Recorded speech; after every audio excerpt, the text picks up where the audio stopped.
And what I want to do here is just illustrate how you can use the steps of a proof that we've talked through in order to show congruence of triangles. It's going to be very similar to what we've done in the other proofs with just a couple little differences. One similarity is we're going to begin with the givens, as we would with any proof. So if we start with the given information, we are given the following pieces. We're told that angles 3 and 4 are equal, and we're told that that segment QT bisects angle PTR. So if I illustrate that information, this is what I'm looking at. All right, most of the proofs that we've done so far begin by looking at the end state and trying to introduce those elements into our proof. If we look at the end state here, it's congruence of triangles. Well, we're not going to introduce triangles at all, but we are going to introduce the elements that make up the congruence of triangles, and that is we have to find one of the 4 patterns, SSS, SAS, AAS, or ASA, in order to demonstrate that the triangles themselves are congruent. Okay, when we look at this information here, the information that's given, okay, in order to find the pieces of this triangle that we can match together as equal, we have to build from this given information. So I've already labeled it on my drawing, but these 2 angles, PTQ and RTQ, are equal. How can I make the statement that they are equal to each other? Or why? What justifies that statement? I made the markings. What allowed me to make those markings? What term in the givens? Okay. We're told that the angle is being bisected here, right? So by definition of bisect, we're able to identify that this pair of angles is equal. So when we look at this, I'm going to label on the outside here that I have one pair of angles that are equal. So again, we need 3 elements of the 2 triangles that are congruent in order to show that the triangles themselves are congruent. So I now have 1. Are there any other elements I can find based on what's given? Casey? Good. Okay, TQ is equal to itself. So again, you can use congruence or equality. Here I set up as segments. So those 2 segments are congruent to each other. It's the same segment. And so what allows me to make that statement? Anything is equal to itself is which axiom? Reflexive property. Okay. So the reflexive property says that anything is equal to itself. So this now gives me a pair of sides. So now I have 2 elements. Again, I'm labeling them out here just to help identify. Once I get 3 parts that fit one of those 4 patterns, then I can prove congruence of triangles. Okay, so right now I have an angle and a side. So I need one other angle, it doesn't matter which pair, or I need the side that would have this angle included. So I either need PT equal to TR, or I need angles 1 and 2 equal, or I need angles 5 and 6 equal. Well, based on my markings right here, which of those am I going to be able to show? Maybe not in one step, but which one should I work toward? Okay, Casey, what do you think? Angle 5 and 6 are equal. Yeah, so we do need to work toward finding 5 and 6 being equal to each other. Okay, so let's introduce those elements. The only thing that we have to introduce those elements is what? Measure of angle 5 plus measure of angle 3 add up to what? 180. Okay, and at the same time I can introduce the element 6. Measure of angle 6 plus measure of angle 4 is also going to equal 180. And what justifies that? Each of those is a linear pair. Okay, so this allows me to introduce these. In my next step, I can now say 2 things equal to the same thing are equal to each other. So one possibility is I could say angle 5 plus angle 3 is equal to angle 6 plus angle 4. if I used this as my step 5, what would justify this statement? Two things equal to the same thing are equal to each other is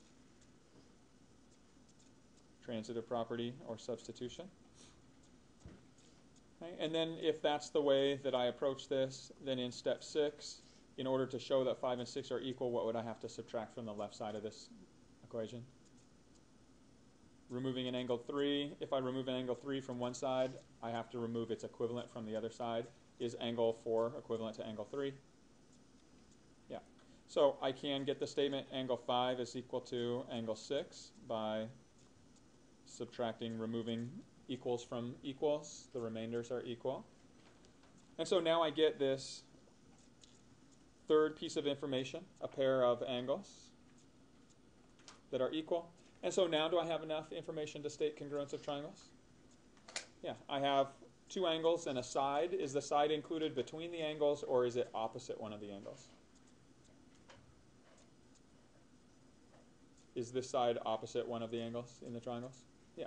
So when I write my statement of congruence, triangle PQT is congruent to triangle RQT, what I'll have to do here is use that pattern. So I have two angles. The side is not between those two angles, it's opposite one of them, and so the pattern is AAS. Okay, now, let me go through really quickly an alternate step for 5 and 6. Okay, another way that you can approach this, and some of you, it's easier for you to think in terms of these, but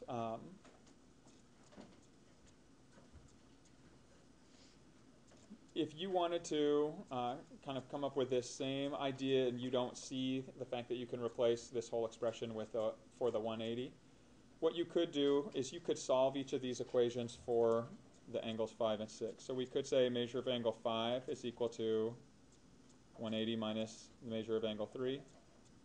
And we could say measure of angle 6 is equal to 180 minus measure of angle 4. What would justify this step? What did I do to both sides here? Moving something over to the other side involves the process of subtraction. So I could justify that as subtraction property. If I did that, my next step would be substitution. And in that step, I might take measure of angle 6 is equal to 180 minus, and what can I replace angle 4 with? Angle 4 is equivalent to what? Angle 3. Okay, and so replacing is just the process of substitution. And so now I have two things. Angle 5 and 6 are equal to the same thing, right? They're both equal to 180 minus angle 3. So now my step 7 can come back and be what's written as step 6 here. So what you can see is it is possible you could do this in 8 steps. One is no better than the other. It's whatever you happen to see or whatever makes sense to you. Okay, the last thing that I wanted to discuss on here was, what if, rather than saying that these triangles are congruent, what if the question had asked me to prove that PQ is equal to RQ?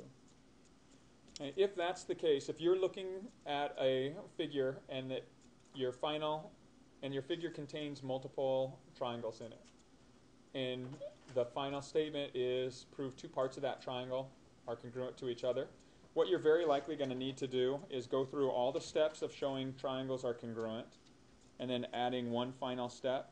And that final step is, if I know that triangle PQT and RQT are congruent, then I know that PQ, the first two letters in this statement, have to equal RQ. Okay? And so anytime that you move from congruence of triangles into a specific parts of the triangle are congruent, you can justify it one of two ways. One way is just by using the definition of congruence. Okay? When we looked at the congruent statement of a triangle, you're able to identify 6 relationships. Angle P equals angle R, angle Q and Q are equal, angle T and T are equal, PQ, RQ, QT, QT, and PT, RT. Those are all equal. So that has to do with the definition of congruence. You'll also see this called something different, and that something different is the acronym CPCTC. And what that stands for is corresponding parts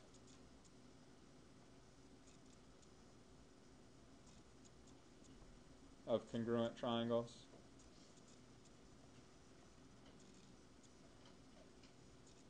are congruent. Okay. And so you have C, P, C, T, C.